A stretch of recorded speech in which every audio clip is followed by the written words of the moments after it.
I am your host, Epiphany from Bus Camp and the camp support team.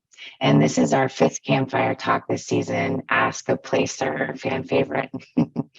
Thank you for joining us. We are excited to have you here.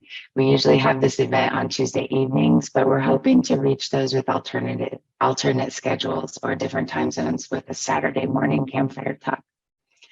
Today, we have our placers back to answer your burning questions. If you brought questions, please be specific enough with your question that it can be asked later during the event, and feel free to start entering them in the chat now. If you have a very specific question that just applies to your particular placers.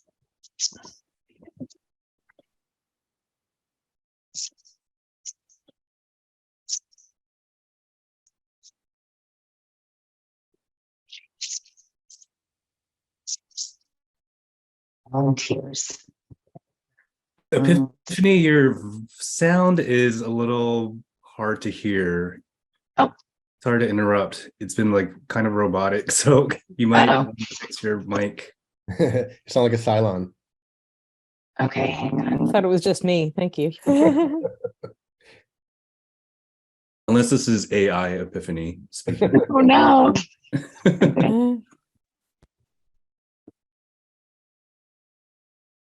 All right, is that any better? Yeah, that's much clearer. Thank you. Great. All right, so what I was saying is Sorry, I apologize for interrupting. I can hear you, but just barely. I don't know if I'm the only one that can't hear you. I hear everyone else fine. Yeah, Okay, you're not very loud. can you hear me now? No? Okay. Yes, but lightly. Raise your volume a little bit, maybe.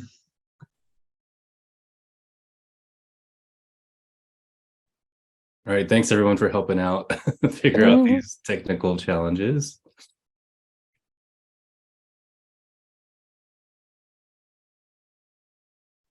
Does this microphone work any better? Yes. Okay. Best one so far. Thank you. Okay, luckily I have 3 microphones today. So third time is a charm. Just wave me down if something else goes wrong. But I am glad that for a third time, we are emphasizing that our placers who are here today to speak with us are volunteers. They are just like us, giving their time and energy to build the city and make it work for the people, which is what we all here do and how we participate at Burning Man. Just so that you know, if this helps with your questions or your planning, this year Hubs has its own Campfire Talk. It's on Tuesday, February 28th at 5 p.m. Pacific. So today we have the whole 90 minutes to hear the placers answer your questions, and we can speak with them directly. There will also be some placers at the Hubs Campfire Talk. Finally, we are offering neighborhood breakouts today at around 11:30 Pacific time. We will not come back to the main room from there, so you can get directly into planning with your camps if you'd like. All right, placers. Bratty Cat will enter your bios into the chat as you check in. Please tell us what sector you will be in this year and one thing you like to do outside of placing. Let's see, who would like to start? What's it?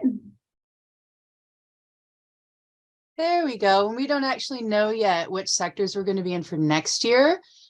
We tend to move around a little bit just to keep things fresh. But last year we were in 3.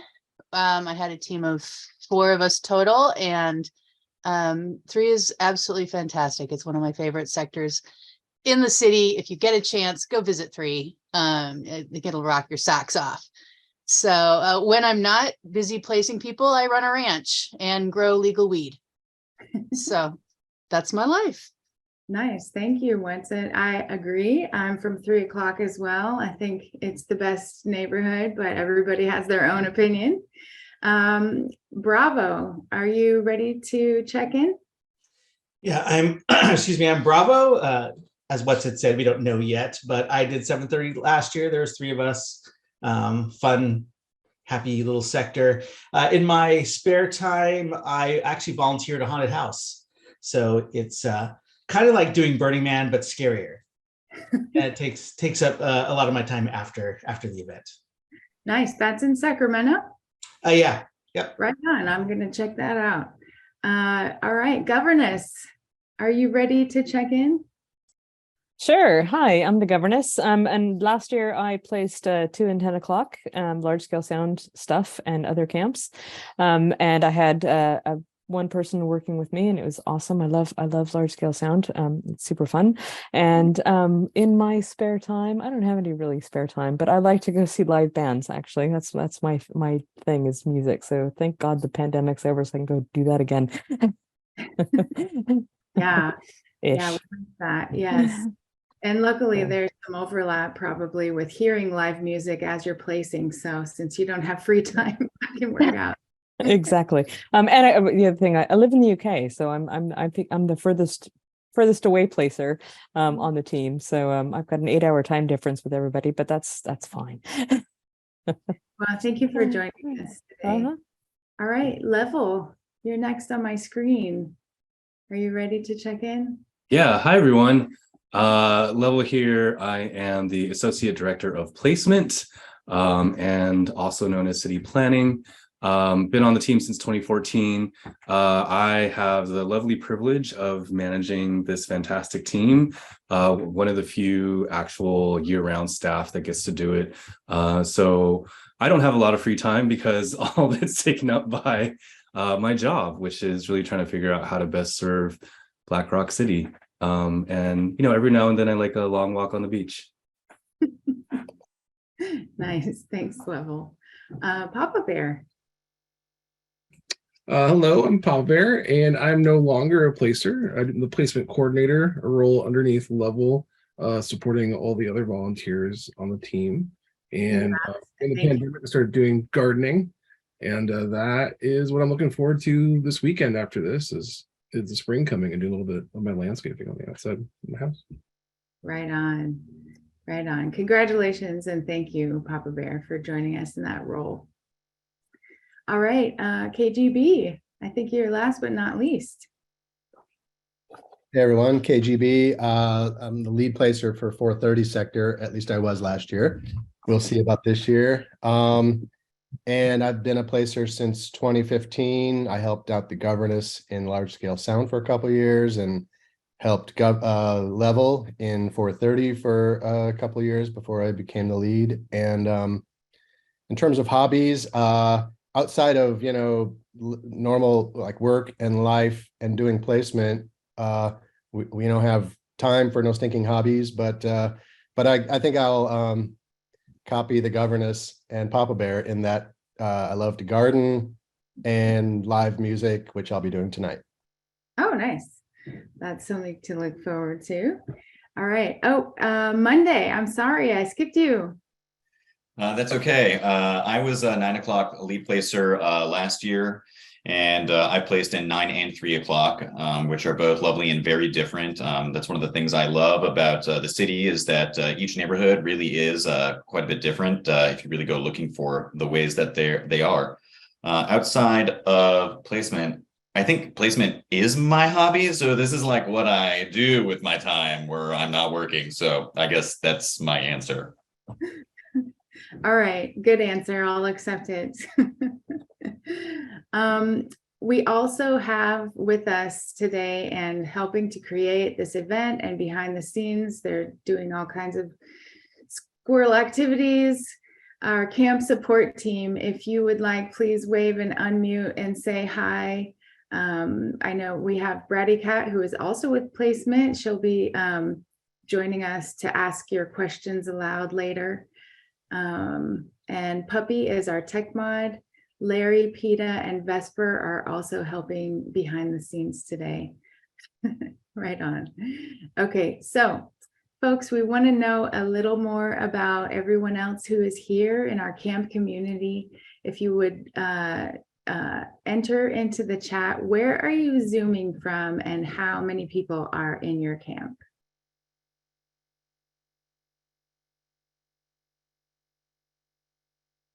Tucson, right on. Hawaii, Phoenix, Portland, LA, Vancouver, Boston, Humboldt, Sonoma, right on. Oh, Dark Sparkle in Davis, St. Louis, Sacramento, Israel, BC, Weatherford, Texas. Right on, right on. All right. Thank you so much for your time today and caring to join us. Level, where are you Zooming in from? From the trash fence on the playa, Of course. the one I just built myself. Obviously. Right on. Well, thank you for joining us, Level. Can you give us an update and timeline for placement and the deadlines that everybody is going to be trying to hit this year? Yeah. Hey, everyone. So I get to be the mouthpiece for most of placement, at least publicly. The team here is, rattling off emails and responding to you as quickly as they can when they come into our placement inbox. So I do want to encourage people to email us at placement@burningman.org outside of this meeting. If you ever have a question, we're there to help you. And if we can't help you, we'll point you to someone that can. I'm going to share a slide deck here. I'm going to talk a little bit about deadlines, but I also wanted to share some information about notable changes that I wanted to remind people about, both that happened in 2022. Know that it was a huge lift for everyone to get back to the playa, and also, changes were happening, things happened. You probably can register them yourselves, but I want to make sure people know some of these things are going to be cemented in as we move forward for the placement process this coming year. And then there's some additional changes this year, not quite as many as we had in 2022, but overall good to know for this year. So here's my first slide. I think hopefully everyone can see it. Some notable changes in 2022 include that there were some new forms. I know that the placement questionnaire is quite a large form, and that has typically been the only thing you have to submit to placement. But we see this as a year-round cycle and relationship with the theme camp community now. The statement of intent, which you all filled out, or many of you probably did fill out, was due back in February. I'm sorry, back in January. And that helps us determine steward sale allocations, also helps us sort of understand if camps are growing or shrinking. And so we can adjust the ticket allocations based on that. We also asked for a post-playa report last year, which was sort of your way to say, here's how the year went. A lot of people wish that placement had more eyes on the ground and ability to come by their camp. And, we do have limited resources and teams, though there's a new team called Peers who is really trying to reach every single camp. But this post-playa report gives you a chance to actually tell us how things are going and how things went in your camp. A couple other notable changes that happened last year that are going to continue. There's an earlier deadline. In the past, the placement questionnaire has been due at the end of April. That's been moved up to the end of March for returning camps. Camps and villages also have an optional ability to fill out the questionnaire. We are now asking every camp and village to fill out the questionnaire so that we know what's going on. Villages, some are as large as like 400 or more people. It's really a challenge for us to really understand all the pieces of that community. And so we're hoping that by requiring that, we get to know you a little bit better. New camps were eligible for tickets in 2022. That's going to continue. It was hard for camps to, a new camp to just emerge into the fold. And we all know that tickets are scarce and can be a struggle to get in the main sale. And so we're trying to continue to set aside some for new camps. Ride and sustainability, radical inclusion, diversity and equity, and sustainability continue to be pillars for Burning Man project and things we want to see theme camps thoughtfully bring to the table. So I would encourage you all, to think about how these things look within your camps this coming year. You'll be seeing more rollout over the year, including additional tools that we can provide to help support theme camps around these initiatives. There's Humans United for Better Sustainability. That was sort of a resource sharing adjacency project that we did to ensure that camps could be placed right next to each other. I think overall that was a success. We have some tweaks this year, but that is going to continue. You probably noticed something new in July 2022. We announced who your neighbors were. That is something we want to continue to do, and hopefully that encourages better resource sharing and better neighbor relations. Part of being in a community in Black Rock City is getting to know your neighbors, working them out together, and hey, maybe you might even want to camp with them next year. We also, you probably got this most recently, there were more robust standings than we ever have provided. This is a huge lift for us to try to both chew on the data that we receive through the post-Playa report and various teams on Playa. And you probably recall there's a neighborhood and interactivity survey that we send out every year after the event to just hear how the event went, how your neighbors were, do you have any favorite camps? And so these are things that will hopefully share more aggregate data to you very soon. And the last thing I'll note about 2022 is we experimented with no delivered housing in 2022, which meant that outside services, there were no vendors that could bring in any trailers or build yurts and things like that. And we're planning to continue that in 2023. There are still sort of people trying to figure out how to find loopholes through that. And we are actively working around that in our commitment to decommodification, in our commitment to radical self-reliance, and to really preserve our culture in Black Rock City. I'll try to zoom through these because I know you got questions, and this is called Ask a Placer, not Listen to Level. So notable changes in 2023. We are modifying the Placed Camp Questionnaire deadline. Really, if you're a new camp, this affects you the most. So we have the same date for returning new camps, villages and camps within villages. That's the end of March deadline. My next slide will show you the actual dates. We're going to try a new thing, which is a placement announcement in 2 parts. You probably are used to us telling you, congratulations, you've been placed. Here's your approximate address. Here's your approximate location.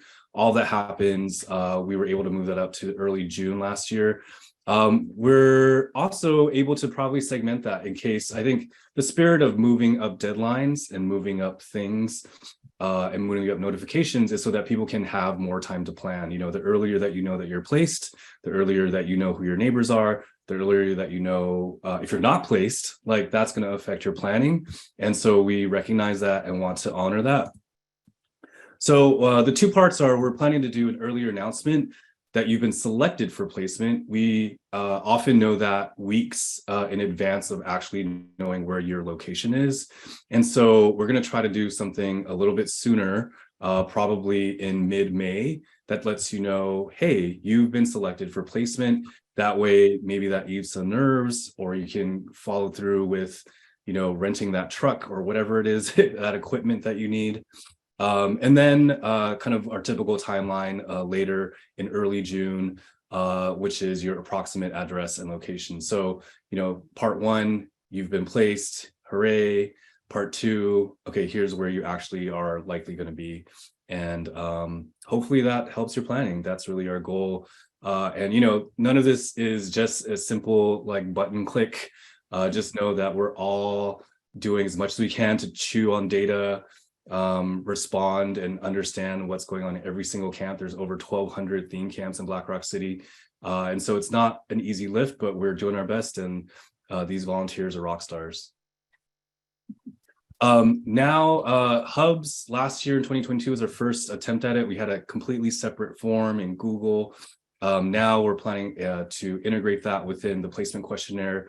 So you'll see that, which does mean rather than different timelines, if you do plan to have a hub this year, to submit that and sort of have all the conversations you need to have before the end of March, because the placement questionnaire is going to be due for you then. The notification of that, we did not close the loop last year that well. And so a lot of people were like, wait a minute, am I in a hub? Do they approve it or not?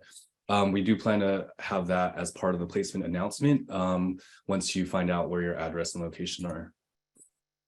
And a couple of new things, I was debating whether or not to share this in a slide because I don't want people to feel like these are cemented, but these are some ideas that we're thinking about in our mapping process that you may see, maybe not across the entire city, but maybe attempts where we try to just look at how we can improve our process here. So two things is we are considering the consolidation of camps that are part of the BRC fuel program. If you have been part of the BRC fuel program, they're the the staff that brings out and fuels fuel tanks and generators. The reason the fuel program started in the first place was to safely bring petrol and other fuels to the playa. People were bringing gallons and gallons, hundreds of gallons of this on really unsafe cars, not really transporting it well. And so what's happened is, we created this program. They're overloaded themselves. They're pretty much at capacity, and it's really tricky for them to get around the entire city. And so we're trying to sort of narrow the amount of space that their deliveries have to go to. And so you'll probably be hearing more about this, but it's an idea that we're chewing on right now. It does affect where a camp may be if you are part of the fuel program and you like being in one part of the city. That might be consolidated or one part of further back or closer up to the Esplanade. So that's something we don't know yet, but something we're thinking about. And finally, we're also looking into the potential for pre-mapping service and fire lanes. We know that this has been a challenge for some people. And as we've studied maps and looked at how people have actually laid out their camps, larger camps actually have an easier time with this, probably because they have more space. But when we cluster a bunch of small camps together or like mid-sized camps, that's where it can get a little tricky because people are like, wait, I don't think I need a, if you have 4 or 5 camps that don't think that they need a fire lane because of the way we've designed our fire requirements, it is fine for that individual camp, but if you zoom out, it's not so fine from a kind of overall block level. So we're trying to think about how to do that well. Again, this is a little preview. We may not be able to roll it out as much as that impacts everyone, but it's at least something that you should be aware of, a direction we might be heading in the future. All right, so final slides. Let me go back, skipped way too far. Placement timeline, here's dates. Mic is hot, so if you can mute yourself. So some key dates are, there was a statement of intent that I mentioned, which is a new form. It was due on January 18th. Thank you all for filling that out. I am planning to announce your ticket allocations this coming week, so stay tuned. We're going to do our best to get them out on Monday, but it may be Tuesday, maybe Wednesday. So just please be patient. Again, it's a lot of numbers, a lot of data, a lot of things that we want to make sure are done right. The placement questionnaire, the Placed Camp Questionnaire is open this Wednesday. So, while we're busy chewing on steward allocation numbers, we're also queuing this up so that you have that in your hands. If you go to your burner profile right now, if you go to profiles.burningman.org, you can actually download a sample PDF version of the placement questionnaire. We highly recommend you just go there, download that, and then start a document where you just start answering questions there. It's just going to be a lot easier than trying to access the form initially. As you all know, it can take, an hour or more to fill out the questionnaire. So it's just best to start crafting that language outside of the actual form. I mentioned the 2 deadlines. You see them here, March 30th for theme camps and villages, and then April 20th, 420 for art meeting vehicle work support camps. Placement decisions, like I mentioned, we're going to segment into 2 parts. So in May, you've been placed, early June, your approximate address and dimensions. And then your post-playa report is going to be due in and around November 3rd. We're doing our best to have that open as soon as the event is over, so that you can log in to or we're trying to determine if that's a login to burner profiles or we'll send out a separate form, but just stay tuned. And my last pitch, which you saw a little earlier, is sign up for the placement newsletter. I will send that link in chat. If you ever need reminders about things, we really use that as a vehicle to do that. And then, like I said earlier, please email us at placement.burningman.org. So that's probably a little bit longer than Epiphany wanted me to say, but I hope that was all really useful, and happy to answer questions throughout the rest of the day. That was really useful, Level. Thank you. No, that was great. So we are almost to our Q&A section. Before we start taking questions, please mute your mic if you are not a panelist. Let's be respectful and be present. If you have a comment or question, please type that into the chat. Speak from your own experience. And I'm going to start with a few general questions that I have, and we'll get to the detailed questions shortly. So, placers, what are some questions that we can expect to be on this year's placement questionnaire, just to get us thinking about it?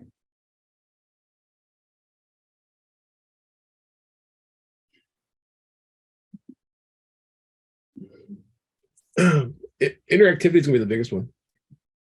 Interactivity. It's for theme camps. If you're a support camp, you don't have to worry about that one as much because they don't look for interactivity in support camps. Although, if you want to do interactivity in your camp, as well as your mutant vehicle, your art support, or all your volunteering, we love interactivity because it means that your camp is not a dark spot on the street.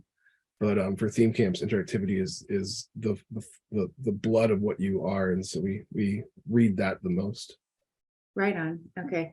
So what type of interactivity are you looking for as placers? And then governess? Well, I was going to read, what Papa Bear said is like, interactivity is, because we're open to whatever anybody does, because interactivity is awesome. But it's also detailing this stuff. If you've got a mutant vehicle camp if you've got a mutant vehicle in your camp, kind of differentiate what that mutant vehicle is going to be doing and how many people are going to be doing that, or if you're art support, because there's a lot of camps that have kind of a mix of theme camp interactivity and mutant vehicle and art support stuff.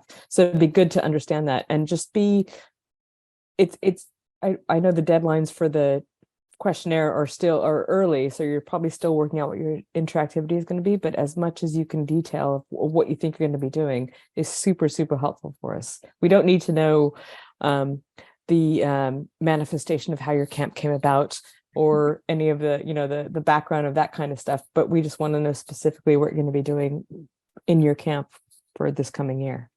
Right. Thank you. Okay. So, we have stories and we want to tell our stories, but we can tell our neighbors. All right. I think Bravo, you're next. You can attach pictures, right? We love pictures, and we love your camp and all your camp mates, but don't send us a picture of your your camp photo, right? We want to see what your camp looks like. If you're a new camp, you can still attach a photo. It could be of something you're working on for camp or some other thing related to what you're doing, right?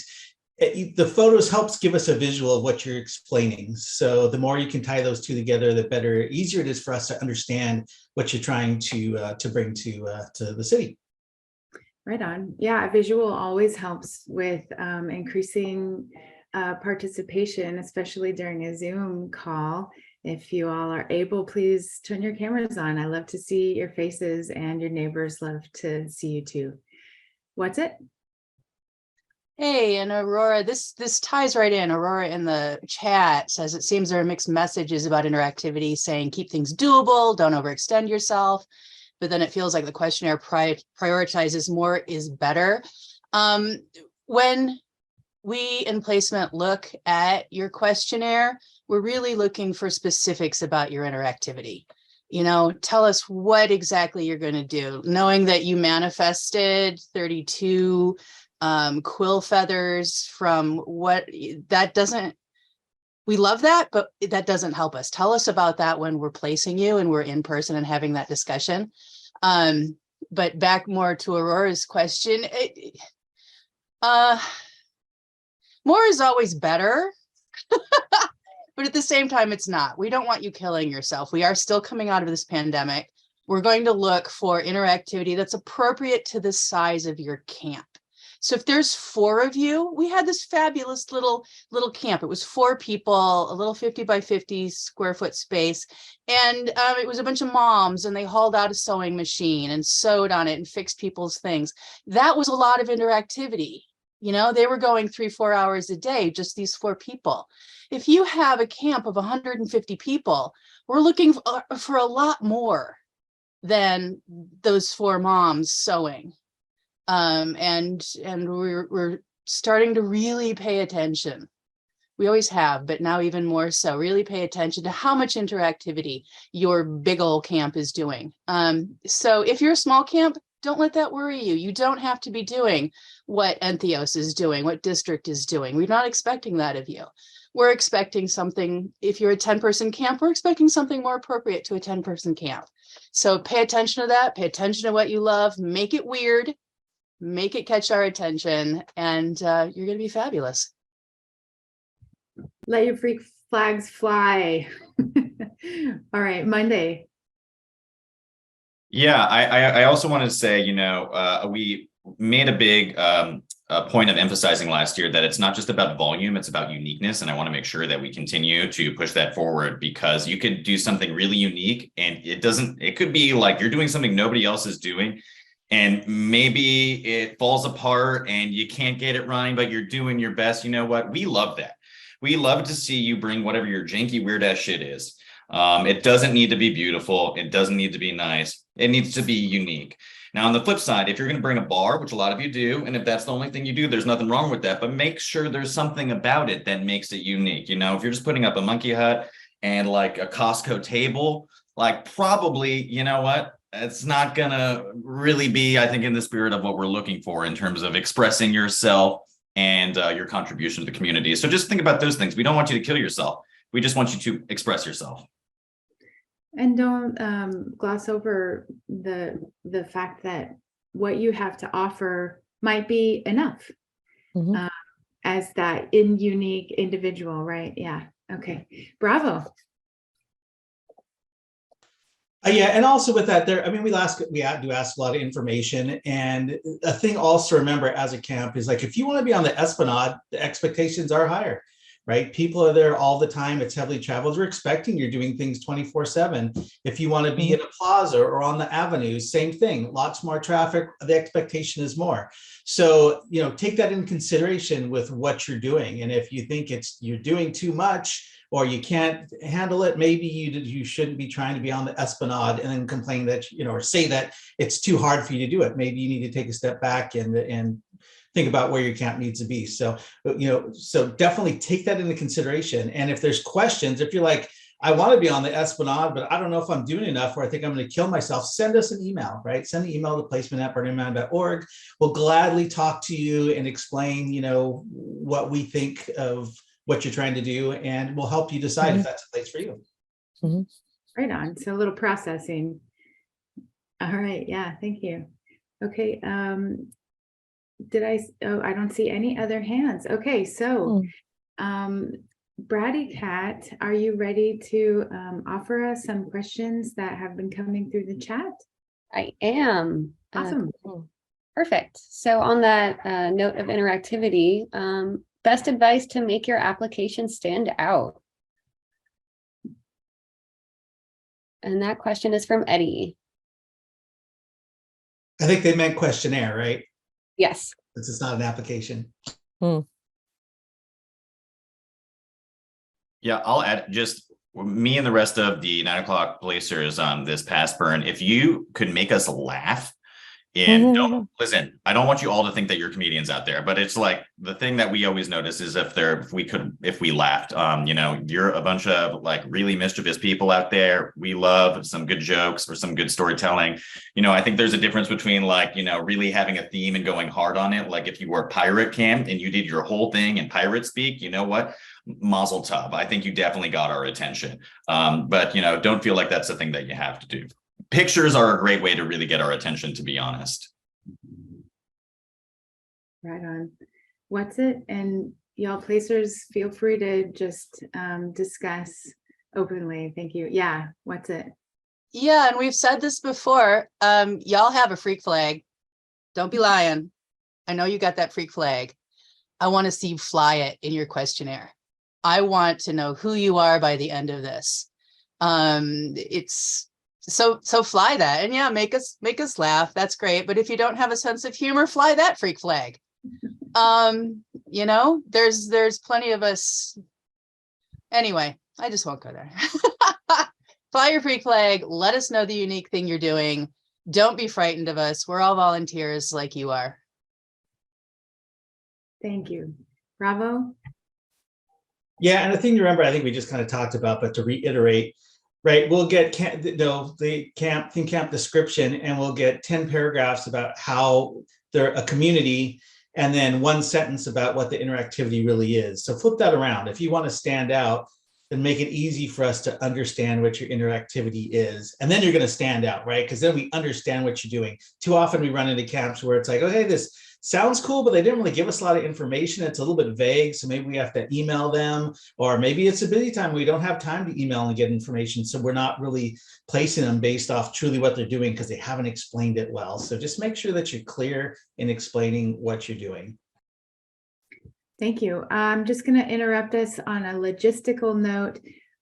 Folks are sending Bratty Cat private messages, and Bratty Cat is not able to respond to those or track that, and also look through questions and bring them to us in the meeting. So they will not be able to respond, and please stop sending them because it's interrupting. So KGB.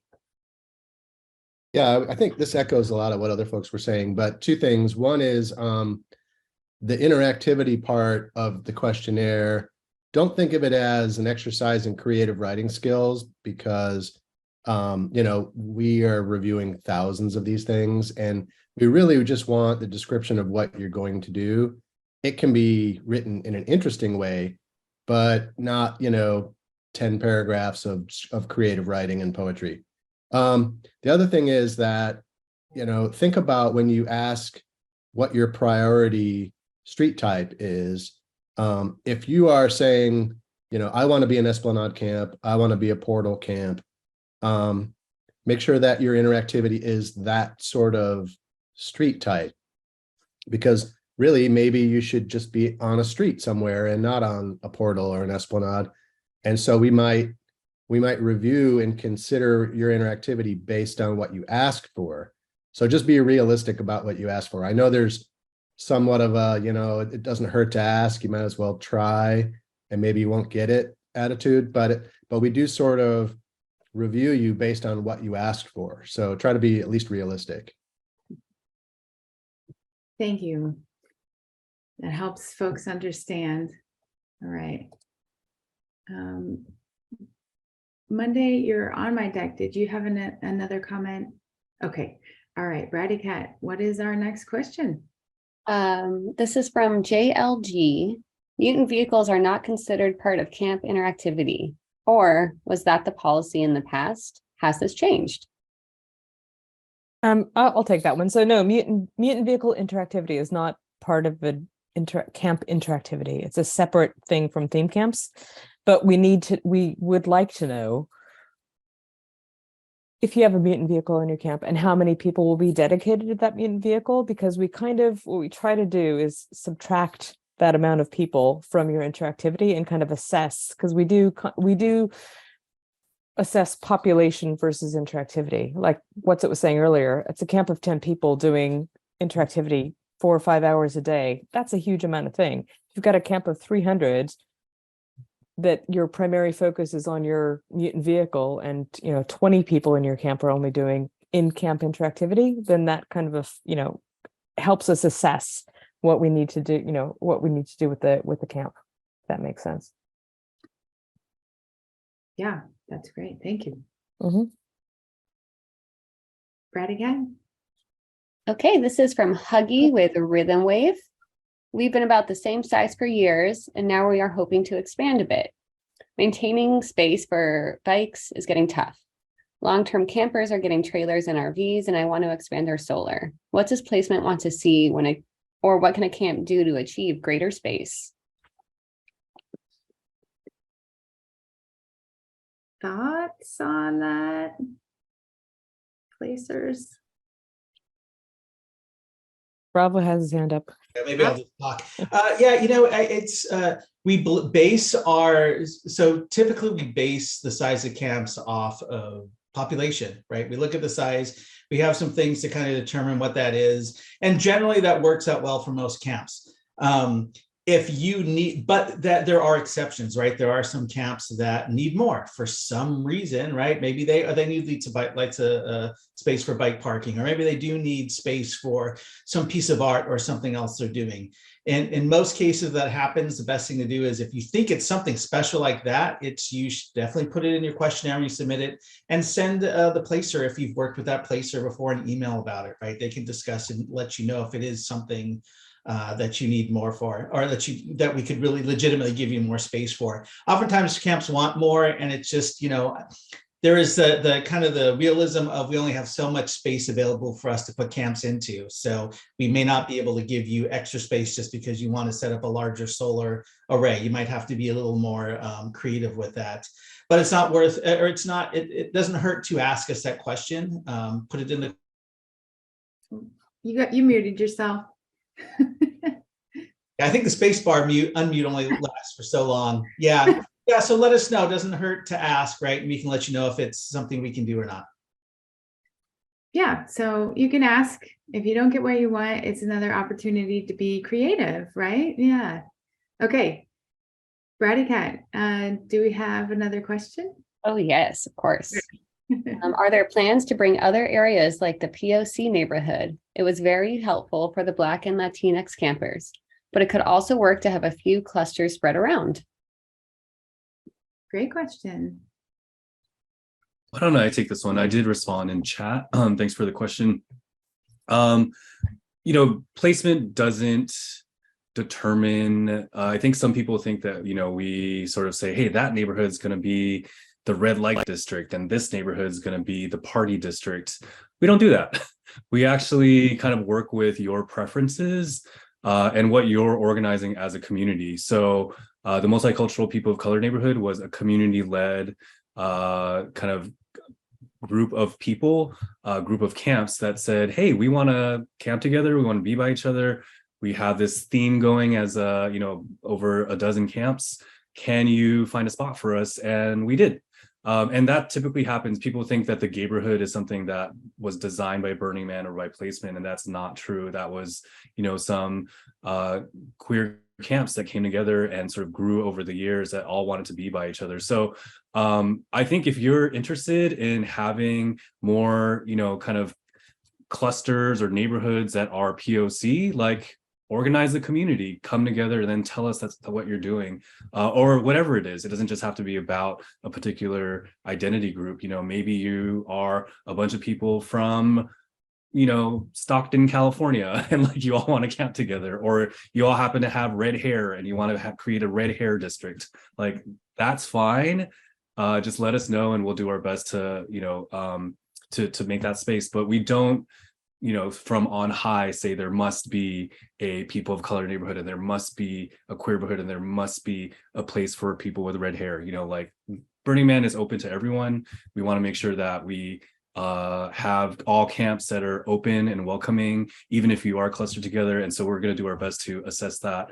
And if you want to come together because you're sharing resources or you have a commonality, we really support that and want to see more. The people have the power. Just ask. All right, nice. Bravo. Yeah, the Hubs is a friend in this case, right? If you want to do these things yourself. I had a Hubs group this last year that was aligned with the Queerhood, right? And they were together. They were new camps breaking out of some village. So we put them a little bit off. It was like another section, so they weren't with everybody else, and it gave more space and more mobility for them to move around, to kind of spread it around more, right?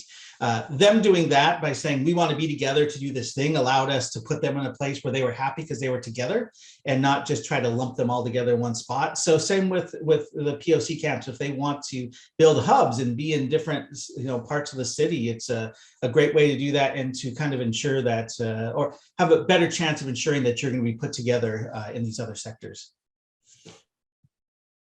Great. Thank you for helping to clear that up. All right. If we don't have more comments on that topic, let's go to our next question, Bratty Cat. We are a new camp looking into a hub with an existing camp. What are options? What are the options for new camps to get placed next to existing camps when we want to coordinate with? How do we represent this in the application? Right on. Yeah, don't forget, we have on February 28th our Campfire talk on hubs. But does any placer want to take that question here today? All right, what's it? Oh yeah, there we go. I was live. Sorry, everybody. Small camps. First of all, we love hubs. You make placing a little more challenging because we have larger sizes and spaces to deal with. So thank you for that. Secondly, when a small camp joins with a bigger camp, you want to pay attention to that bigger camp as the smaller camp joining in. Okay, because if it's a big camp with a lot of people, but their interactivity is low, it's really you're going to be. I think of it as towed around by that camp. We're going to place that big camp first, and you're going to get placed around it. If you have a very small camp, even if it's your first year, if you're doing something super unique, if you're doing something super fabulous, I would maybe find another smaller camp to hub with, so that you get placed based on your interactivity, based on your frontage and what you're doing. How to let us know that you want to hub with another camp, you just mention it on your application. There's a meeting coming up where they're going to answer even more hub questions. So I encourage you to go to that. I think she just announced it. But I'm working off of memory here, and my memory is a little shot. But those are the biggest issues that I would pay attention to. Make sure that you are a good fit interactivity wise with that larger camp that you're hooking up to. If you're feeling that you're not a good match with them, maybe look for a smaller camp or another camp who you are a better fit interactivity wise to hook up with and share power, or share showers, or share, kitchen, whatever it is that you're sharing. right on? Okay, thank you. Monday, did you have a comment? My comment is that all of you who have questions about hubs should make sure that you come to the Hubs Campfire talk, which I am helping produce. So you should come. We can actually save this time perhaps for more general, specific camp stuff, as opposed to getting really deep on the hub stuff. Right on. Thank you. KGB? Yeah, just actually to build on the hubs idea, and I don't know if this answers the specific question, but when you want to do a hub, just think about the fact that if, let's say you're one of the 3 camps that wants to hub together is an amazing camp that we would want to put right in a really prime spot, but the other 2 not so much. And so we're not going to necessarily put all 3 camps in a really great spot if 2 out of 3 are sort of not up front and center types of camps. So the really good camp might lose out a bit because they're in a hub. They may go a little, in not quite as busy of an area or something. So the other thing is that when a bunch of camps hub together, they suddenly become a much bigger block in the Tetris for us to fit somewhere. And so, and I'm not trying to discourage hubs because we think they're great, but if you hub together and you become this big block, you may not get as good of a spot because we need to move you somewhere where this big block can fit. Mm-hmm. So when you're thinking about becoming a hub, the ideal hub is multiple really good camps that are similar and of the same, interactivity, so that the lowest common denominator doesn't hold you back and make you go somewhere you didn't want to be. So just, when you hub, think about those things. just some considerations. Thank you for talking us through that. All right, what's it? Yeah, and I wanna make something clear because it occurred to me as KGB was talking there that people may be interpreting when we say different interactivity levels, different even preferences for where a camp is located.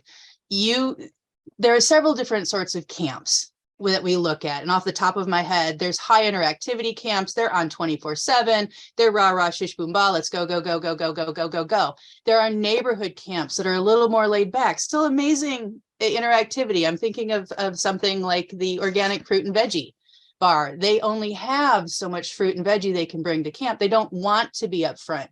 So if the organic fruit and veggie bar was to link up with, say, Thunderdome or another Esplanade camp, that would be a bad fit. So that's what we're talking about when you have the big, highly interactive camps with a smaller camp. It's not pejorative to say you're not a good match. It just means that you're going to be happiest. You're going to fit better in potentially a different spot on the playa. So when you hear us talking about things, please realize that that's what we're meaning. You're going to be amazing. We want to make sure that you're hubbed up with people who are the same sort of amazing. Don't take it personally.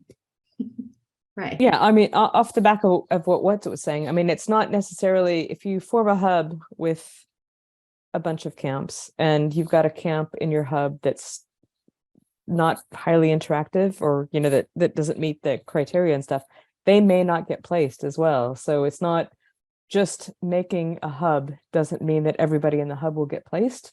I mean, we had that situation last year, I think once, because it was our first year. So we're still testing this out. But that's something to take into consideration. If you're trying to hub with people that have absolutely, very low interactivity, a camp of, say 100 people that aren't doing very much, there's a good chance they probably won't be placed. So they will affect your hubbing, if that makes sense. Yep. Okay. Thank you. Monday, did you have your hand up? Okay. All right, Bratty Cat. Let's move on. What's the percentage of new camp questionnaires that submit who get accepted and placed? Great question. Who knows the answer?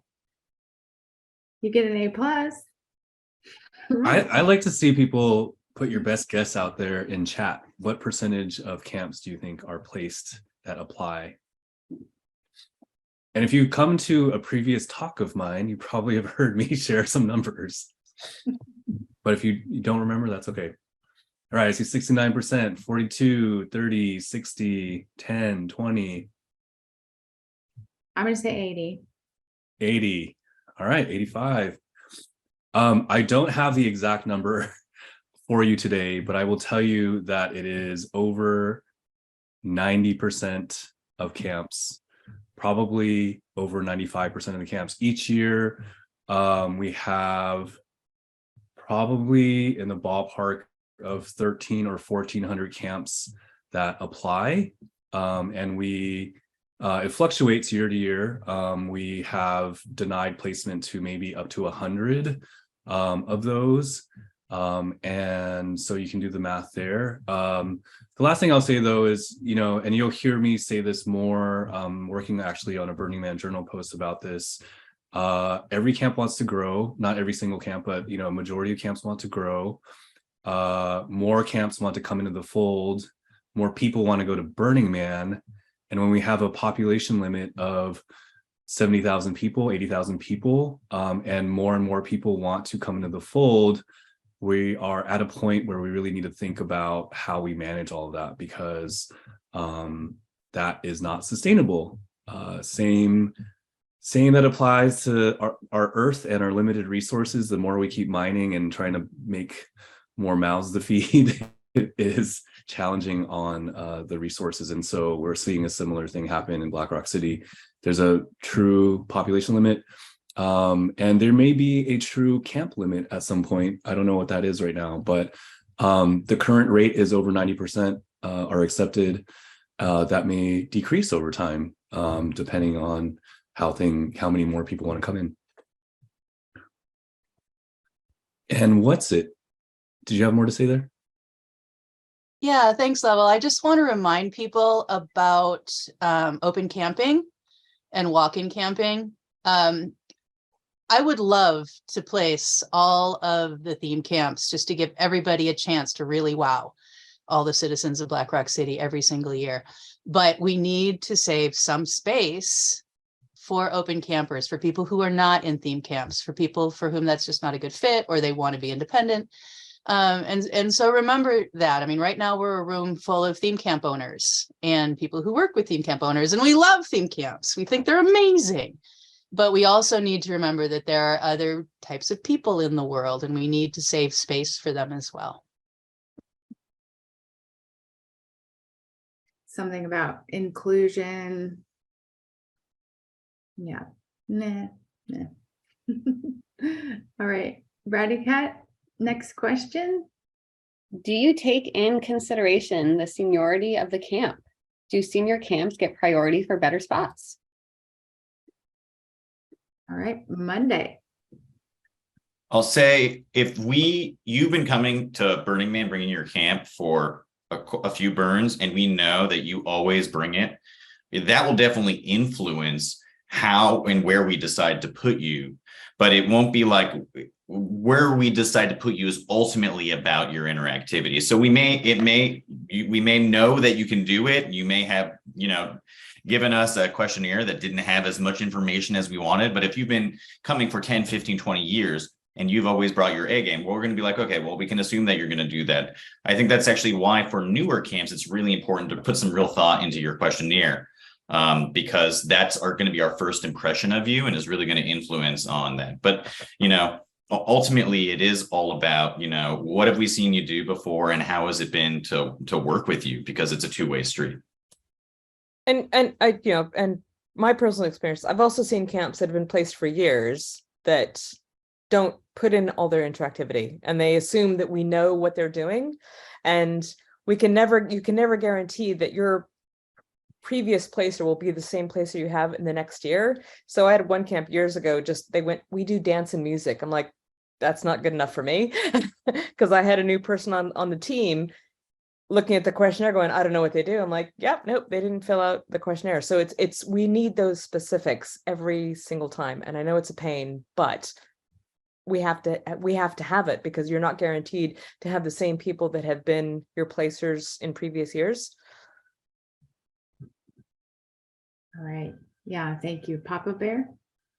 I also wanted to add that this recently we've added automation to the questionnaire. So if you're a returning camp, your interactivity sections will move over to the current questionnaire you're working on and already be populated with what you wrote last year, which hopefully will make your job a little bit easier. At the same time, please don't just ignore it and move on. Update it, change the dates. Let us know that you're actually paying attention to what you're writing. The SOI was interesting this year because we definitely saw some camps just not updating the interactivity from the Placed Camp Questionnaire from the previous year. And it doesn't make it look like you're really engaging with the material and telling us what you're really bringing. So just make sure you update what you're saying and let us know new things. All right, be fresh. Bratty Cat? How would a mutant vehicle camp who's helping an art support camp be placed? And where in the city would this be? Out in J or closer for access to Playa Art? That depends. I mean, what your primary interactivity is. Is it more art support or is it more mutant vehicle? And that's something you should tell us. We also try to place mutant vehicle camps outside of where we place theme camps, because they're on a mutant vehicle. They have access. They can get around. Art support, we try to place them as close to their art pieces as possible, and we work very closely with DMV and Artery to make sure that they're in the best place possible for them. But they're kind of outside of the theme camp areas generally that we place.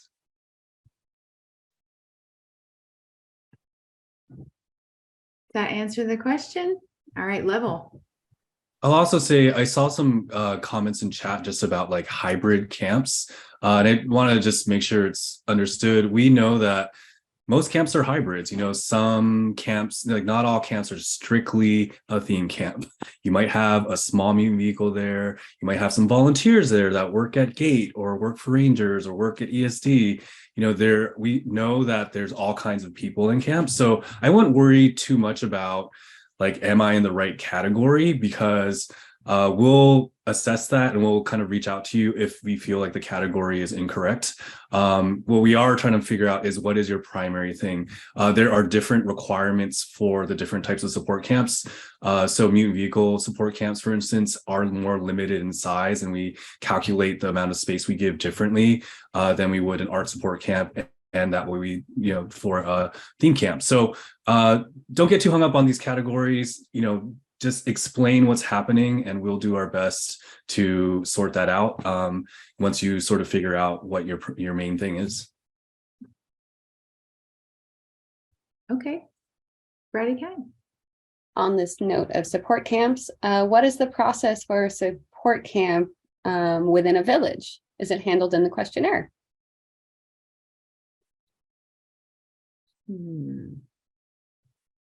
Placers, anybody have a comment on that? So, well, yeah, I mean, I think so. The minimum for a village is 2 theme camps and then other camps. And we do take into account, the theme camp aspect. And then we know there's support camps in there. So it's not, it's just kind of an add-on as opposed to if you're talking in terms of steward tickets, we will discount the art support or mutant vehicle camps from your steward sale tickets because they come from another department, not from placement.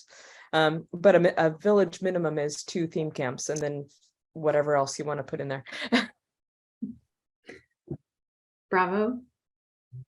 Yeah, another thing to keep in mind, especially if you are a support camp, a lot of support camps, depending on what they're, whether the art or volunteer support camp, kind of have specifics for their art or for the department they work with and say, we want to be close to X or Y. If you're part of a village, your village probably won't be placed based off those kind of preferences of the support camp inside of it. So just something to be aware of. Thank you. Ready, Kat? Is anything going to change to avoid the blocks of RV parking lots? Monday. Yeah, this is like a real problem, especially in 9 o'clock, and I hate it. I'm sure I hate it as much or more than all of you out there. We actually, you may be aware, you submit your camp layout to us, and we have a whole team of mapping support people that we brought on last year to help us with that. So that's one of the things that we're trying to address. Part of the problem is that these RVs, they need to be serviced, right? And they need to be on the road. There's a lot of issues with that. We're going to encourage you to talk to your neighbors and see if they can adjust how they're set up. We're a small team and there's only so much we can do, but there's a lot of different ways to bring your RVs and put them in your camp without making a wall of them. I would say that's the biggest thing. And I've seen some, scuttlebutt happening over here in the chat. I also want to say that if you see stuff that looks like super sus to you, let us know. The placement team isn't that big. There's only so many of us. So if you see something that looks really closed off, the people are not doing events, they're not doing any interactivity or being generally burner-esque, let us know, because that's the only way that we're going to be able to know what's going on with the 1,000 camps or however many it is that are out there. So you're part of the community just as much as us, and we need your help in order to make it better. So you don't go and check on every camp Monday? We try, but we now have a placement office, which was our first time last year on Esplanade, and was it 5:30 or something? And when I was working the office, I had loads of people come up to me going, "Oh, I think this is a camp that has an RV wall, and they're not doing anything." So we got loads of reports from all across the city of people that weren't doing it right. And we love that information because, like as Level said at the beginning of the meeting, we have the peers team that go out and kind of assess interactivity. And if there's camps that we kind of think, oh, we're not quite sure what they're doing, let's go out and have a look at what they're, are they being interactivity or are they being exclusive? So we do try to check on that stuff and make notes of it and follow up on it after the event or during the event, if and in some cases as well, if they're really egregious. so yeah, I mean, the more information that people can give us, the better, the easier our jobs are going forward, really. Right on. KGB, and then what's it? Raise your hand again if you wanted to be in the deck. Monday was mentioning if you see something, a camp that doesn't seem to be doing anything, whatever, it's a good idea to come talk to us. But one thing to think about first is if you're in a street and everything seems interactive, but there's this one camp and all they seem to do is sit around under their shade and watch people go by. Before, coming to placement or reporting them as being non-interactive, go say hi to them. They may be an art support camp and they're not, or a work support camp or something else. We try to mix them in with theme camps so they're not, stuck off somewhere. They're in a cool street, but there may be a reason why they're just sitting around drinking beer. So, go talk to them before reporting them as non-interactive. Yeah, thank you. Kudos to that. All right, any other comments? Bratty Cat, what's our next question? I guess I'm just going to piggyback off this. And what is placement doing to combat concierge camps? All right, I think I'm the person on the spot here. We're doing a lot. And I think that what we're realizing is we don't tell this story very well. And so I think that people imagine that there's a black hole where all your reports about concierge camps happen, and then you see a RV wall, and then you go to the placement office and you email us and we do nothing about it. And that's absolutely not true. I think part of our work here is to do the storytelling. And so I'm hoping in the next couple months you can see that. But what I'll say is that we investigate anytime something comes in to try to get a full sense of the picture. Like KGB just said for the last question, someone might complain about a camp where there's a bunch of RVs walled off, and it turns out that they built the best art that you saw in Playa that year, and they just are too tired to run a bar or whatever you think they should be doing. So we do some investigation. We also give a chance for people to tell their side of the story. So sometimes it's a camp that happens to actually be problematic, and we sort of see, are you in a place where you want to reform and change and improve?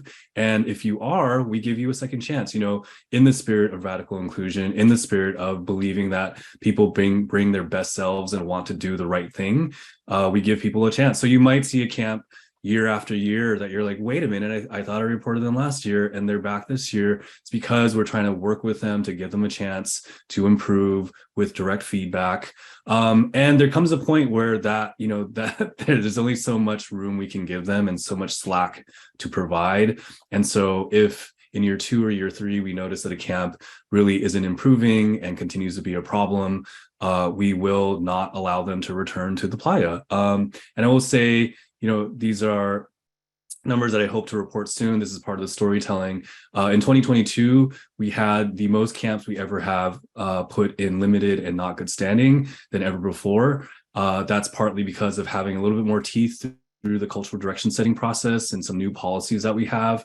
And again, it's hard to do the work with a volunteer team and manage all the camps and be accessible and responsive while also trying to really deal with this. I would encourage if anyone's really interested in working with people that are not doing it right, that are treating Burning Man like a concierge service, talk to us. We're always looking for more volunteers. And if you really want to specialize in that, it does take, I think, people that have a certain understanding of how people that might want to camp in those places, what their values are, how they operate. But these are burners too, or want to be burners too. And so that's important about how we relay that information.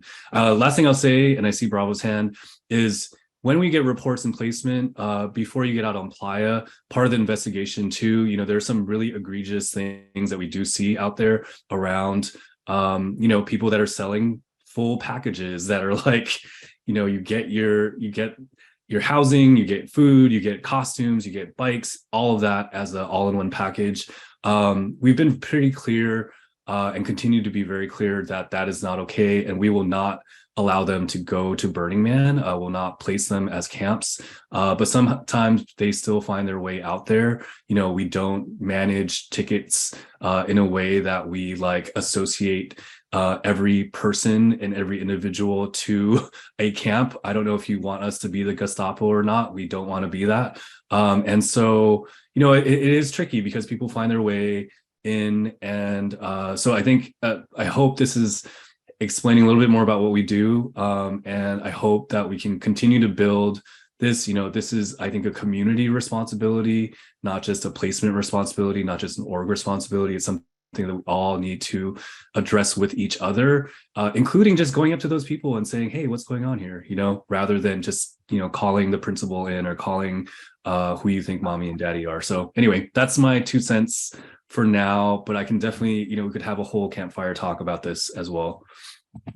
I mean, and just back on the back of what Level said, I mean, last year in 2022, there were a number of camps that we found out they were very, very concierge-y, and we canceled them just before the event, which was a first time thing because of the cultural direction setting stuff. So we now have the teeth to kind of do that kind of thing when we're convinced and it's confirmed that they are not following the Burning Man principles, basically.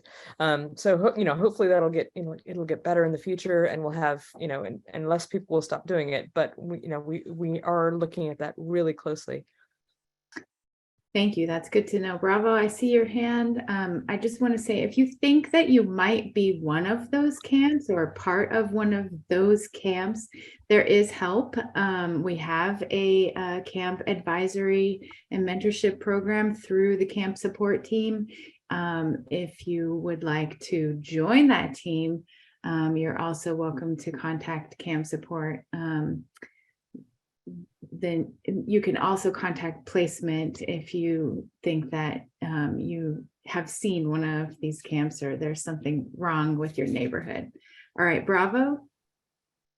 Yeah, I know it was so long ago, but cultural direction setting, we did a lot of work around these types of camps, right? And Papa Bear and I were both on the group that worked on this, and the no delivery of housing through OSS, that was part of something that came out of it, right? So there's actively things that like Level said that's going on.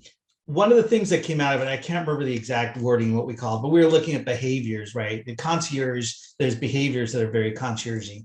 And one of the things was gaudy versus toxic behaviors, right? And you have a lot of these people that are camps that might have a lot of money, and they go out there and maybe they don't know how to do it right yet, or they're trying and they look very gaudy and they look very bad, but they might be trying, and it may not be something you like to see, but they may not be a concierge just trying to be a good camp at Burning Man, right? So the acculturating, talking to them helps. And then there's the concierge behaviors that we try to find. And as individual placers, there's only so much that we can do, right? For myself, placing in 730, I have camps that seem like they're very wealthy camps. They have lots of money, and they come in and they might be mediocre. They might be concierge. We try to figure it out, but oftentimes there's only so much us as individual placers can do. That's why we pass it to Level, and there's other people looking at that type of stuff. So any help you can give us, and anytime you talk to them about behaviors is awesome. And then giving us that feedback is too. Just saying they have a bunch of RVs, or they look rich, or I saw a celebrity there, so they're a concierge camp. That's just kind of placing judgment on them. You might be completely right, but they may be just a camp that needs some help. So always keep that in mind. Right on. Thank you. Yeah. Applause. Bratty Cat, do you have some more questions for us? Yes, lots of questions. All right. So curious how placers feel about camp interactivity focused within the city versus around the playa. We have an idea for pop-up gatherings around playa, but want to balance this with what we offer the community around us at home. It's tricky, finding balance. Anybody? All right, KGB. I don't have the authoritative answer on this, but But what I would say is that we think of the things that you're doing outside of your camp as gravy on top of what you're already doing inside your camp. So if your camp has great in-camp interactivity and you also do a really cool thing out on the playa, then it might just get you a little, you might think, oh, that's even cool. Yeah, that's great gravy on top of that camp. But if your camp is, your interactivity is sort of like barely there, but you are doing a bunch of stuff out on the playa, we're going to look at what you're doing in camp first. And that's how you're going to get placed, is what your camp is offering on the street we put you on. And, so think about that at first when it comes to where you want to be placed. And then the stuff you do outside of camp, mention it to us, put it in there, but know that it's sort of an extra and isn't going to be counted towards your in-camp interactivity. Cool. What's it? Yeah, I think one way of thinking about it is that when we place, we actually build little neighborhoods, right? So that you have a little bit of everything in all of your neighborhoods. And if all of your interactivity is out on open playa, that leaves a little black hole in your neighborhood. It's a little bodega that's never open. With cobwebs in the corner. That's not what we're hoping for the neighborhood. So help us build really great neighborhoods. Have something pretty on your frontage, have some really great interactivity, and be a part of the neighborhood. That's what a theme camp is and does. Bravo. Yeah, since cultural direction setting, the placement team's been changing, right? I think Monday mentioned we have this mapping support team that helps us with mapping. We have more placers per sector. We have some other, administrative type people on the placement team to help with things. And part of this allows us as placers to ponder some of these questions, right, that we never had time before. And out on playa, not in camp, out on playa interactivity is something that we've been thinking about and talking about, right? People talk about hybrid as well, like a theme camp with a mutant vehicle. How do you do that? We haven't really looked at a lot of these things in the past. There's a lot of things that we are looking at now and trying to get a little bit better ability to dial these things in, right? Because as both KGB and What's It said, we don't want to leave black holes in the city, but we also want to be able to encourage interactivity throughout the city. So if you think you have a camp that does awesome on playa, not in camp interactivity, let us know. I know we've been looking for some of those around to kind of talk to some of those people. So if you think they're them, send us an email so we can chat. We may not place the camp. We take it into consideration, like KGB said, but it's something we are currently pondering on. So if you feel that you fit into that, send us an email, and you might be able to help us make some decisions on this stuff. Nice. Level. Yeah, last thing I'll just add, I would say document. So if you're doing something outside of your camp, one of the challenges for us is to be able to know if you really did it, right? Like we're looking at people describing stuff on a piece of, on a form. And it's easier when you're going by a camp and walking around the city to be able to assess that. Whether you do a mimosa sunrise party at the trash fence when we're all asleep, I don't know. So if you can take pictures, that is fantastic. If you take some video, that's fantastic. That helps us understand a little bit more. I would say that doing that even within your own camp. Like I said, we have a new post-playa report. We're asking for more pictures and documentation. So especially if you're doing something outside of the camp, it is gravy, but take a picture of that gravy. Use the visuals. Use the visuals. Okay. Brady Cat, next question. I'm going to try to combine these two. So we have an activity planned for 2023 that depends on a good amount of foot traffic. We're not an Esplanade type, so we're not aiming for that type of placement. How can we get placement for more people walking by? Where are people walking, people? Ooh, bravo. You're on mute. Yeah. Monday had his hand first. Well, I just wanted to say that, we really encourage you to advertise your events or, promote them, I think is probably a less icky word. There are boards in the plazas. They're public boards that you can make a big ass poster and staple it there. If you want to deface other stuff in a way that's respectful that you move later, you're welcome to do that too. And we also really encourage you to go and talk to your neighbors, because they're going to be the biggest contributor to your foot traffic, or the people who live around you. So let them know what's going on. Great advice. Bravo. Yeah, put it in the book, right? There's a virtual book. People look at those things. But if you want a location that has better traffic for your events, you can't tell us, hey, we're doing this one event on Wednesday and it requires a lot of foot traffic for people to do. Can you put us in a good place, but we're only doing it on Wednesday? We're not going to put you in a good place because you're only doing it once, right? If you think, oh, I need lots of foot traffic and I need to be on an avenue, then look at the criteria for an avenue and say, do I meet this, right? And if you don't, see how can you meet that, or talk to us and say, hey, I do this thing, it's really cool and it would be really valuable here, how can I get there, right? So so really be realistic about your camp and what you're doing and where you need to be. But if you can't, if you just want to do it once a week but you need the traffic, like I said, take advantage of what Monday said, put it in the what, where, when, put in the effort to get people to know about it. Great, thanks. The what, where, when, best laid plans. Brad again. In 2022, COVID wrecked about all our interactivity and we had to shut down early. There was a concern within our camp about 2022 being a litmus for our placement. We are also trying to strategize for 2023 in case COVID continues to do its thing. Any messaging I can take back to my team about this?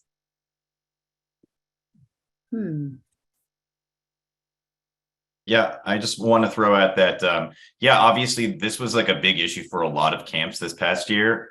We understand that. That's why in the post-Playa report, it was really helpful to get the story directly from you, what was happening with your camps, why perhaps maybe you're not all the crazy and beautiful night lighting you were having wasn't on, or why this big event that you were going to throw didn't happen. That's really helpful for us to connect the dots if we didn't personally reach out to ask those questions from you. So I wouldn't be too worried about it. Just be really, clear, communicate with us. You all have our email address. Just feel free. We're not in an ivory tower somewhere. Bravo. Yeah, this was our first year back, right? Especially with COVID. If you were hit by COVID and affected your events, we're not going to hold that against you, right? There were, as Level said, there were a bunch of camps that were in limited standing this year. So we were critical about camps. Typically, it wasn't about their interactivity. It's about other things they're doing as a camp on the backside with their neighbors, doing other things there. So a lot of things goes into you being considered a good camp. And, having, even in non-COVID years, there's camps that have had a bust on their interactivity. A couple of years ago, 3 o'clock, I think when Hepkitten was over there, the camp's trailer was stolen with all their stuff. So they showed up with what they could do. We didn't hold that against them the next year, right? Because they didn't do the interactivity that they were supposed to do. So be clear with us. Let us know if something like that, something did happen that affected it. And yeah, we can have that discussion. Send us that email. And if you really are concerned, we can have discussion and let you know if you were affected or not. But COVID stuff, don't worry about it too much. Great. Thank you, Papa Bear. Yeah, I just want to say I think it was really obvious this year that was happening because there were camps shutting down all over the playa early, and that's not normal. And so we are aware. We saw it happening. We're aware. It's okay if it happened to you. KGB. Yeah, I would just mention, when we just make these decisions, there are no algorithms. There's no automatic process that happens on any of this stuff. It's all done by placers. So if something happened and you want to make sure we know about it, we don't plug anything into a formula that just automatically happens. So just let us know. The best thing to do is to email us about it, put the explanation in your questionnaire, all that stuff, because there are criteria, but it's also subjective, so we can make exceptions. Places are people. Brady Cat. Is there a rule of thumb you use for how much space each person or couple in camp should have for their living space?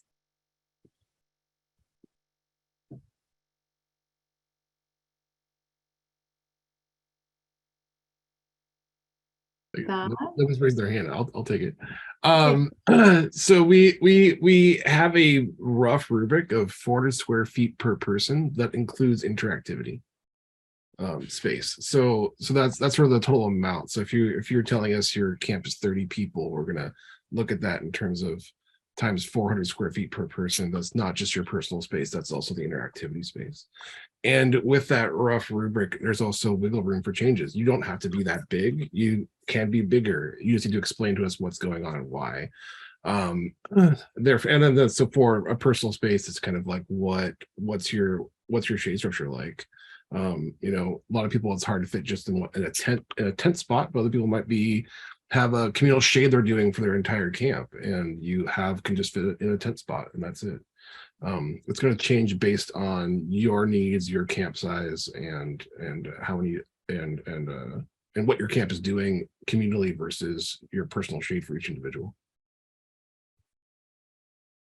Governance? Sorry, I raised my hand, but I'll put it down. But yeah, so what Puff Bear said, and there's also, I mean, because bike parking takes up a huge amount of space for some camps that have a lot of people coming to their camp. So it's a conversation between the camp and placement on what you actually need. Because I've got one camp that I placed that need a huge amount of bike parking because of where they are. They're on the street, and they need to have all this extra space because they do get a huge population of people. So yeah, it's a conversation between camps and placement.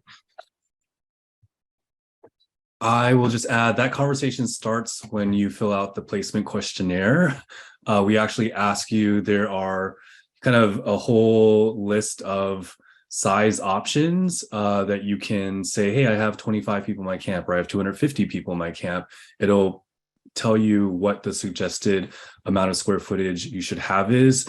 If there's a difference, if you're like, wait, I need more space or less space, there's a question there that allows you to say, here's why I need more space. I need tons more bike parking, or whatever the reason is, just say it there. I will also say, I feel like the question was asking for a percentage.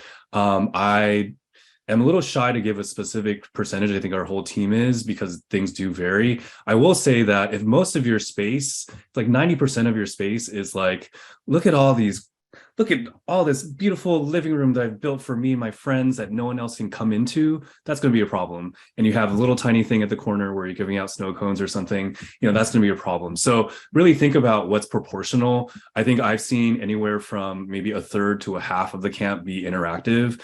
And so that the focus of that is how welcoming and open is your camp, not how beautiful and luxurious can you make it for your own people to hang out with each other. So hopefully that helps. Right on. Thank you, Level. So it's 11:30 and we have our neighborhood breakouts coming, but Braddy Cat has just a couple more hot questions we like to squeeze in. So Braddy Cat. Can we get an update on the ride program and how a camp's response in the questionnaire influences the final ticket amount? Great question. Yeah, I'll take this question as well. So as I mentioned in my slide deck earlier, radical inclusion, diversity, and equity is one of the pillars that Burning Man Project is really trying to do a lot more work around. We're trying to figure out, how can we diversify the art? How can we diversify theme camps? How can we diversify staff? How can we make places and spaces more inclusive, more accessible? And so there's not a silver bullet here. I will say that we did add a question to the placement questionnaire, which just said, hey, this is something Burning Man's trying to work on. How is your camp involved in this? That we did review every camp's response to that and sort of sorted out which camps were really kind of going above and beyond and actually doing real work around this versus people, a lot of people have interest and sort of don't know where to start. And we recognize that we need to support those camps to learn about where to start and what tools are. But there's some folks that were really doing it and focusing on it. And it's not just around radical inclusion, diversity, and equity. It's also about environmental sustainability. So folks that were, really composting or thinking about how to reduce their carbon footprint, using less energy, going solar, not requiring diesel generators, those kind of things all matter and were also reviewed. And we try to offer, for the most part, just a couple additional tickets for camps that were we're really owning up to this and playing leadership in this. We don't know how sustainable that's going to be. I can't say that we're going to be able to fund through tickets all the camps that are doing great things. My hope is that 10, 15 years out, these are just normalized around the community, that we just sort of expect across all camps. So rather than put the onus on just, the ones that are doing it well, how can we all adapt to it? So that's what was done in 2022. We're still figuring out 2023, but I will say, if you're interested in it, there are some resources in Burning Man Hive. Hive.burningman.org is sort of a learning and social community gathering space online. And there's courses there about sustainability. There's courses there about ride. So start there if you haven't yet. And we may or may not be able to support additional tickets in 2023, but that doesn't mean, people should stop the effort, because we do want to see this happen, across the board and just be woven into what people do. Great. Okay. Thank you, Level.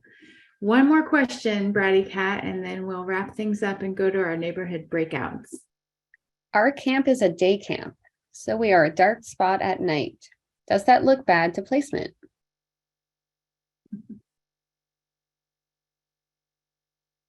What are the criteria there? Okay, bravo. Not necessarily. It kind of depends. There's a lot of factors that kind of play into it, right? Where your camp actually goes. If you're a street camp, as we talked earlier, the expectations are different based on whether you're a street or whether you're an Esplanade camp. If you're on an Esplanade camp and you're dark at night, you're not going to be at an Esplanade camp. Because it is what it is. One thing we do encourage our camps to do, even if you are a street camp and doing day things, is to have passive lights at night, whether they're solar or something else. Oftentimes people, I do this myself when I'm walking around the city at nighttime. I won't go down the street if it's completely dark. Nothing's going down. It's a long walk. I'll keep walking on the avenue to the next one. But if I look down and I see some cool lights, I might walk down there just to see what they are. So, by having some sort of passive lighting, even at nighttime, it makes the street a little more friendly, makes it more interesting for people to come down. So we encourage camps to do that. But it's definitely not something that we're going to hold against you. Like I said, unless you're in a location where we encourage it or it's necessary, like the Esplanade. Nice, thank you. What's it? Did you have something to add? Bravo pretty much covered everything I wanted to say, but I do encourage you, just get some passive lights out there if that's what you've got. If you want to know what that looks like at night, go and Google 404 Camp Not Found. It's an accumulation of camps that like to camp together. They camp across the street from each other and they run lights all the way down the street. And even though they're mostly daytime camps, it is so welcoming just to have that wall of lights going all the way down the street.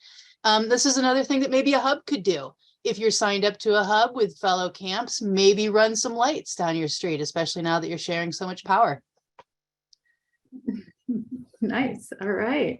I'll just add one other thing, if that's okay. I think just to remind people, we all build the city, right? It comes out of dust. And so people do rely on your camp as a landmark, whether you want to or not, even if it's just like a carport or something. And so the more you can do to help make that look unique, make that look like a place people can find from further away. I'm not trying to ask everyone to build towers or like huge poles or things like that. But even when you're just going down your block, to know that your home is the thing that's next to those 4 solar garden lights is helpful. So I think that's really part of it. Is not just, it's really partly safety, partly wayfinding. And, you can go above and beyond and make it, a huge thing. But all we're really asking for is that people do that passive lighting for, to help out your neighbors and yourself when you're like, how do I get home? All right. Thank you, Level. I just have a couple of announcements. The Camp Symposium is coming up. It's March 18th from 10 to 4 Pacific time. And that is our opportunity to connect, learn, and grow together as a community and as community leaders. No matter what kind of camp we come from, be it a theme camp, a village, small art, mutant vehicle camps, support, or staff, we welcome you to join us. The event is divided between a plenary focused on key information and broad topics in the morning. And then in the afternoon, we'll have in-depth breakout sessions on specific topics. We also, as you have heard, have our next Campfire Talk February 28th at 5 p.m. Pacific time. We'll be discussing resources, sharing, and hubs. All right, so I think, yep, we have some links in the chat to register for each of those events. We're going to go into our neighborhood breakouts. You can choose which one you want to go into and come back if you need to switch neighborhoods. Puppy, can you talk to us about how to get into those rooms? And we do have a slide too that will be a visual to show us which breakout rooms are which. So there you have it. So here are the breakout rooms. And then to get to a breakout room, I haven't activated them yet. I'll activate them in just a second, but I just wanted to give you this instruction before that happens, is if you're on a computer, then toward the bottom right, there's 3 dots with a more. If you click on that, then a pop-up comes up and you can click on join breakout room. And then another pop-up will come up where you can select the room you want to join. If you're on a mobile device, once I activate the rooms, you should have the icon in the top left where you can click that, and then it will allow you to choose your room. If you're on a device, it's not going to show up unless you tap your screen and sort of refresh your screen for that icon. So let me go ahead and open the rooms, and then you can go where you want to go. Great. Thank you, Puppy. Bye.